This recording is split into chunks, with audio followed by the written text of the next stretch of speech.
saya Agnes Adiarsya, mahasiswa STI Mardika Surabaya, ingin mempresentasikan tugas pertama saya di mata kuliah Professional Public Speaking dan Presentation. Pernahkah kalian merasa cemas atau takut ketinggalan sesuatu?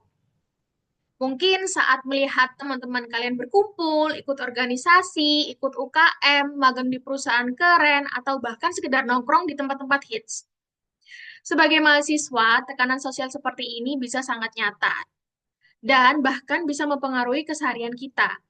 Pada kesempatan kali ini, saya akan membahas bagaimana FOMO di kehidupan mahasiswa, apa saja dampaknya, serta cara mengatasinya.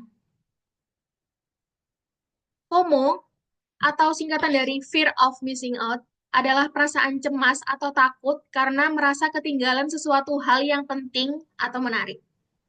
Fenomena ini seringkali terjadi ketika seseorang merasa tidak ikut serta dalam suatu kegiatan, tren, atau informasi yang sedang populer.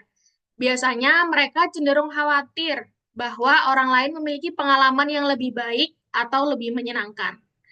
Saat ini, remaja yang tergolong sebagai generasi Z atau biasa disebut dengan Gen Z merupakan remaja yang sedang berada pada fase pencarian identitas dan jati diri.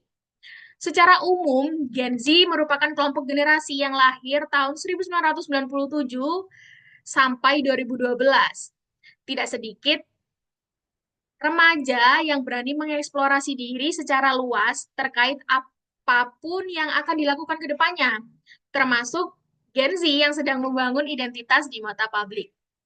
Pembentukan diri bagi mahasiswa dipengaruhi oleh berbagai aspek, mulai dari lingkungan keluarga, pertemanan, perkuliahan, hingga penggunaan sosial media. Berbagai aspek tersebut memiliki peran yang penting dalam hal eksplorasi yang akan dilakukan oleh mahasiswa. Ekspresi peran tersebut bisa berupa eksplorasi yang berdampak positif sehingga menambah kapasitas serta kemampuan diri, atau mungkin bisa juga berupa eksplorasi negatif yang malah menyusahkan diri sendiri.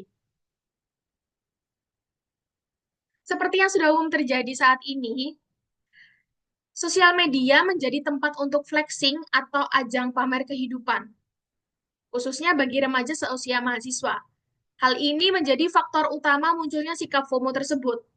Survei sebelumnya dilakukan oleh Kominfo pada tahun 2017 juga mendukung pernyataan ini, bahwa hasil survei menunjukkan usia 20-29 tahun menjadi pengguna media sosial terbanyak, yang mana usia tersebut termasuk rentang usia mahasiswa. Nah, kali ini saya akan membagikan contoh FOMO pada mahasiswa. Yang pertama yaitu mahasiswa banyak mengunjungi kafe viral, padahal itu bukan merupakan kebutuhan primernya. Bahkan hingga ada yang memaksakan diri padahal tidak sesuai dengan kondisi pribadi dan ekonominya. Yang kedua, mahasiswa memaksakan diri untuk overbuying, seperti mungkin membeli baju, tas, sepatu, atau aksesoris yang serupa dengan milik orang lain. Meskipun mungkin harganya tergolong terjangkau, namun jika hal ini dilakukan berkali-kali akan membuat keuangan mahasiswa boncos dan mahasiswa menjadi tidak mengerti prioritas antara kebutuhan atau keinginan. Nah, yang ketiga, mahasiswa berbondong-bondong untuk menonton konser dengan biaya yang cukup mahal, hanya karena kebutuhan konten sosial media dan butuh pengakuan dari publik. Miris sekali ya teman-teman. Nah, kali ini saya akan membagikan beberapa dampak negatif FOMO pada mahasiswa. Yang pertama yaitu kualitas hidup menjadi menurun. Yang kedua, kesehatan mental menjadi terganggu. Yang ketiga, menurunkan atau mungkin bisa menghilangkan rasa percaya diri. Yang keempat, menurunkan produktivitas mahasiswa. Dan yang kelima, ini keuangan menjadi tidak terkontrol. Nah, bagaimana sih solusinya?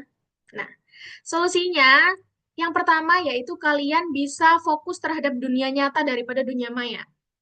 Karena dunia maya itu memang ladang flexing ya bagi beberapa orang saat ini. Nah, maka kita sebagai mahasiswa lebih baik fokus pada dunia nyata agar kita menjadi mahasiswa yang lebih produktif, yang memiliki pola berpikir dan bersikap yang realistis dan tidak terlena dengan kehidupan dunia maya.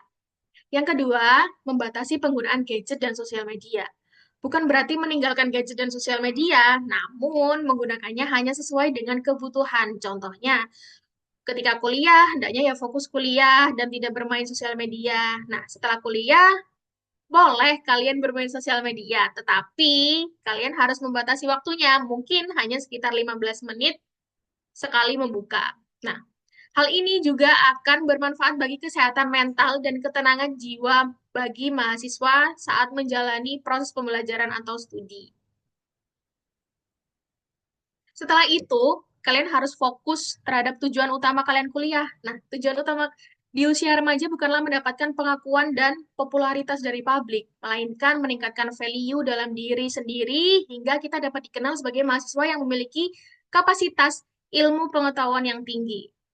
Lalu, kita harus fokus terhadap value di diri kita sendiri. Jadi, tidak membandingkan diri sendiri dengan orang lain yang akan membuat mahasiswa semakin sadar terhadap value yang dimiliki oleh dirinya sendiri. Dan akan mendorong mahasiswa menjadi lebih produktif karena mereka akan menjadi lebih percaya diri. Yang kelima yaitu menjadi diri sendiri. Nah, tidak ada salahnya kita membangun identitas diri, menjadi diri sendiri, karena akan jauh lebih baik dan lebih mudah kan jika menjadi diri sendiri. Nah, jika mahasiswa berada di lingkungan yang positif, mengerjakan hal-hal positif, maka lingkungan sekitarnya pun akan terinspirasi dan menjadikan kita sebagai role model dalam hal-hal positif tersebut.